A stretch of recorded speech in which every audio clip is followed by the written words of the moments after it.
All right. The Indian Prime Minister Narendra Modi's plane has landed in the central Chinese city of Wuhan.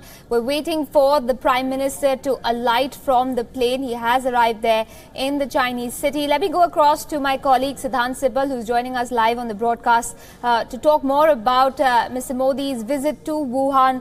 A significant one, Siddhant, despite the fact that the word informal has been used repeatedly to describe the summit with him and Mr. Xi Jinping. Well, rightly said, Aisha, but the big story here right now is, of course, that the Indian Prime Minister has reached the central city of Wuhan, where that big informal summit will begin like a few hours from now. And of course, we know the fact that there are no formalities, and of course, the focus will be no protocols, but how the leaders, the Indian Prime Minister and of course the President of China will be able to engage with themselves strategically and of course form a line of communication and remove any misconception that has formed over the past few months, because we remember this summit is happening in the shadow of Doklam, and after Doklam we saw the relation, of course, hitting that rock bottom. But of course, after that, both the sides have been engaging in ties, particularly with high-level visits, so that the tempers cool down. And after a lot of high-level visits, this summit is now happening in Wuhan, 2-day summit, informal summit, no protocols, no joint statement to be issued, no communique to be issued, no set agenda has been laid out. It's just one-to-one meet between two leaders of the two most populous countries on this planet, China and India. And of course, all eyes will be on the big meet which is happening in the city of Wuhan, right, not only from India and China but across the world. Absolutely. And of course, a lot's been made also of the fact that this meeting is happening in the city of Wuhan, which is, of course, a historic city, one which has seen rapid economic development, Siddhant, in the 21st century. And I suppose the connect with India is pretty strong as well, given that many are comparing it to Varanasi and the fact that that city in India sits on the banks of the iconic Ganges. So a lot of symbolism on display as well, and the choice of the venue and of course the choice of terminology being used to describe this event. Well, a lot of optics will be involved, and remember, the thing which is being said is what couldn't happen on the banks of Sabarmati will happen on the banks of Yangtze now, because remember, the first meet that happened between India and China during the tenure of the current Indian Prime Minister was during his visit, the visit of the President of China to India, and he went to the home state of Indian Prime Minister, that's Gujarat, and there we saw a lot of hometown diplomacy, because later the Indian Prime Minister went to the home city of the President of China, and you can see visuals also coming soon that the plane, of course, has landed, and of course the Indian ambassador and other officials are present there to receive the Indian Prime Minister. And of course, protocol usually is followed during such high-level visits with a representative of the Chinese government also there, and that will be something keen to which should be watched, because that's something that shows that how important the Chinese are taking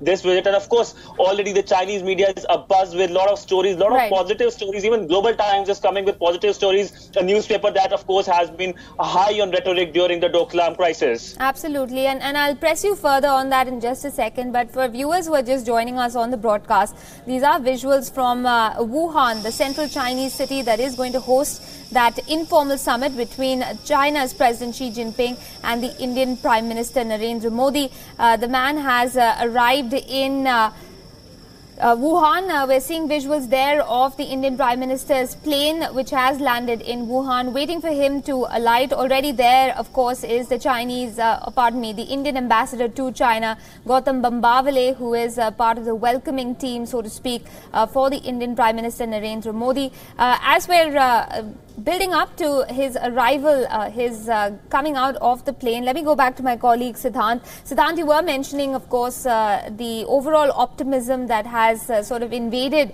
the press in China when describing the outcomes of this summit, and even newspapers that usually take a very strong and hard line on India have decided to look, or rather had a change of heart when it comes to describing this summit between the President of China and the Indian Prime Minister. Well, very true. Both sides, of course, trying to build up the positivity around this summit, which is unprecedented in its own sense, because both the leaders have converged and having this this informal summit in the central city of Wuhan. And of course, this was announced on Sunday when the Indian Foreign Minister was in Beijing for the meet. And of course, on Tuesday we saw that foreign ministers summit, the foreign minister summit of the SCO countries, and during that the defense minister of India was also there in Beijing. And of course, the optics was strong that time also, because India was being represented by two female leaders, two ministers, and of course it was an all men gathering. But coming to the point, the bilateral which is happening between India and China, remember their reactions from all the corners, all the, in a sense, so-called stakeholders. Even the Pakistanis have reacted today during the weekly briefing. One question was posed: what does Pakistan thinks about this summit? The spokesperson officially didn't react on what does it thinks, but it said that China and Pakistan are all weather friends, and they're using poetic language to describe the relationship. Beijing and Islamabad, their relationship is higher than the K2 mountain and deeper than the Arabian Sea. Right. But that aside, there is some jitteriness in Islamabad itself, because growing closeness between India and Beijing is something that Islamabad will not be keen on, because Islamabad considers Beijing as its all-weather friend. And of course, the CPC passes through Pakistan. But even Chinese want the Indian support for their own connectivity plan, and without India's support, their connectivity plan won't be working very much. Absolutely. And speaking of Pakistan and outstanding issues between India and China, we have such little information on really speaking the contours, Siddhant, of this informal summit, that it's difficult to say whether or not, issues like CPEC, whether India's reluctance when it comes to the BRI, for instance, are going to come up for discussion. But I suppose the overarching sentiment is going to be one of engaging at a higher level without getting caught up in the details. Well, very true. It's an engagement between Beijing and New Delhi. It's an engagement between two of the world's most populous countries, an engagement in which there will be heart-to-heart talk, a freewheeling talk in which there will be no protocols, no officials. Usually officials are there, and of course people, usually in a summit what happens is people sit across the table, the leaders read what they have been given by their officials, and that is it. But this time around, no such thing is going to happen. The notes won't be given, and leaders are going to just walk around. It's a kind of a retreat, and our sources also tell us a lot of optics will be involved. Optics we saw during the Chinese president visit to Gujarat at the Sabarmati banks, when we saw the Indian Prime Minister and the Chinese president at the Jhula. And of course we saw those visuals again when the Indian Prime Minister went to the hometown of the Chinese president. But even then we saw Doklam happening, things happening which of course were inimical to the ties between India and China. And of course, a lot of things, there are outstanding issues such as the issue of terror, where China seems to be supporting Pakistan on not letting Masood Azhar be sanctioned. And of course, we saw the issue of NSG, where China is very reluctant to put India into that group, because that grouping needs consensus from all the sides for India to join. So China is not allowing that. These are the issues that troubles New Delhi, and these are the issues which are expected to talk. And since it's a freewheeling discussion, everything will be on the table, whether it's good, whether it's bad, because there's other issue also on the issue of trade. Right. On the trade deficit is so huge that India has raised this many times. So there are a lot of issues which will be discussed. And of course, given the change or the flux which is happening in the global order, that is something which is on the mind of the Indian and the leaders there in China, because we know there are a lot of things happening, which includes the West versus Russia, and the North Korea and the South Korea talking. So these are the issues which are on the mind of the Indian and the Chinese leaders. Absolutely. Stay with me, Siddhant. On the broadcast also with me right now is Professor Madhav Nalapat. He is a China expert joining us this evening. Good evening, Professor Nalapat. Thank you for speaking with us here at WION. There's been an atmosphere of, let's say, cheery optimism when talking about this summit between President Xi and Prime Minister Modi, despite the fact that it has repeatedly been described as an informal summit. But all the same, it is a significant development given the downturn in the ties between the two countries during Doklam. Well, the downturn, as we call it, is frankly because of a lack of contact.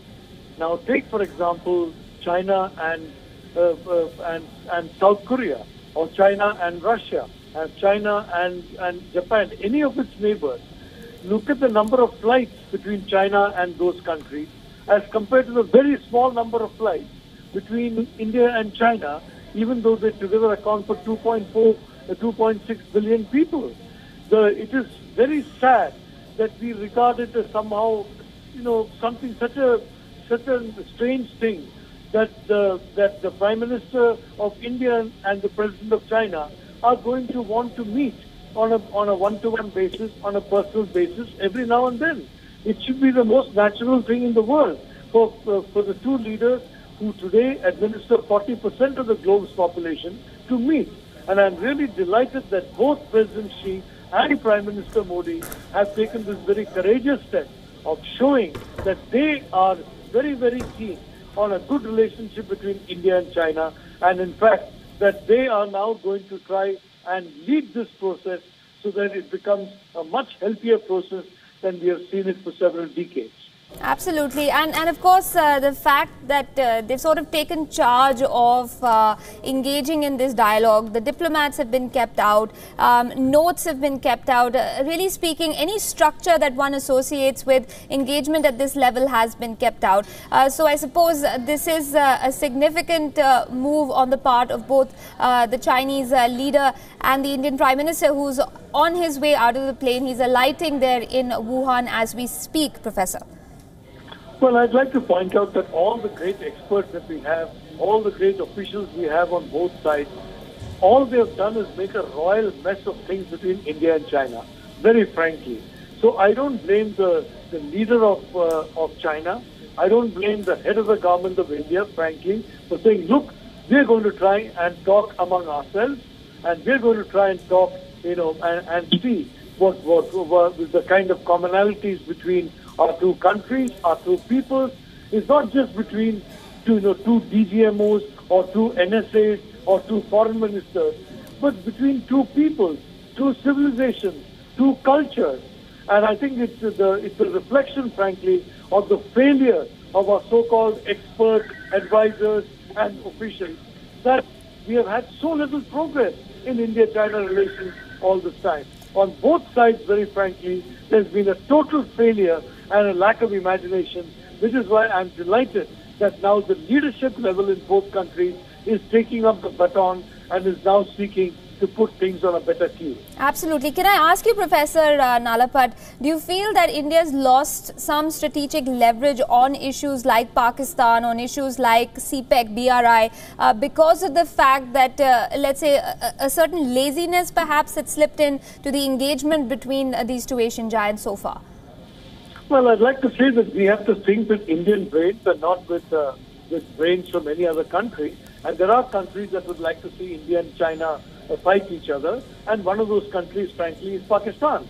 The Pakistanis must be extremely unhappy at these visuals of Prime Minister Modi landing in Wuhan and going in for 2 days of discussion with his good friend President Xi. They must be absolutely devastated by that. The reality of the situation is that the interests of India, there are so many points which are congruent between India and China. And it's very, very important that we go into this kind of a situation, because from the global point of view, it's important for these two countries to work together. And I again repeat, now for example, the Americans, they're now talking about H-1B visa, they're talking about restrictions on Indian imports from Russia, because they're confident that come what may, China will definitely be hostile to India. The Pakistanis are being very frisky, the Nepalis are being very frisky, because they say come what may, the Chinese are going to support us. And unfortunately, the Chinese bureaucracy has succeeded in making China an accessory to terror in certain matters relating to Pakistan. That is what the Chinese bureaucracy has done. And I don't want to talk about the mistakes of our bureaucracy, but I repeat, we have had a history of missed opportunities, a history of bad policies, and it's good that these two leaders of the world are now taking things in their hands, and hopefully things in the next 5 or 6 months will get better. Right, Professor Nalapat, my colleague Molly is also with us on the broadcast. Molly has a question for you as well about this engagement. Thanks for that, Aisha. As we continue to get in those visuals coming in of Indian Prime Minister Narendra Modi's arrival in Wuhan, a crucial moment when it comes to the resetting of ties between India and China. Professor Nalapath has been with us sharing his perspectives. Professor, even as we get those visuals, this is also a moment that's been talked about as being crucial not just for the two Asian giants but also for diplomacy at a global level, as the two countries will be looking at delving deeper into the underlying issues, whether it's border dispute, whether it's trade and investment, given that China is interlocked with that trade war with the United States as we speak as well. But you've also been engaged very closely when it comes to the track 2 diplomacy. You are aware of those finer details of your experiences of dealing with the same. If you can outline for our viewers how different things are this time around when we compare the engagements that India and China have had in the recent past. Well, I'd like to point out that the fact that the two leaders have decided to frankly have a personal one-on-one meeting in which they are going to discuss as two friends, as two individuals, as two top leaders, without any of the official paraphernalia. I think that's very significant. I would like to say that for a long time now, carbon dioxide, which you can't breathe, is actually a poison. At lower and lower levels, and then middle level, and then middle high level, carbon dioxide keeps getting created between India and China, and that finally reaches the top. So at the top also, there's carbon dioxide. What these two leaders are trying to do is to generate oxygen at the top, so that this oxygen will then flow down from the top to the lower levels of the bureaucracy, of the official machinery, of our industries, of our private sector, of our citizenry, of our tourists. And then this oxygen will invigorate a relationship of two countries that have got 5,000 years of civilization each behind them. So I think that is the effort. It's really a historical effort. And I would like to really congratulate President Xi as well as Prime Minister Modi.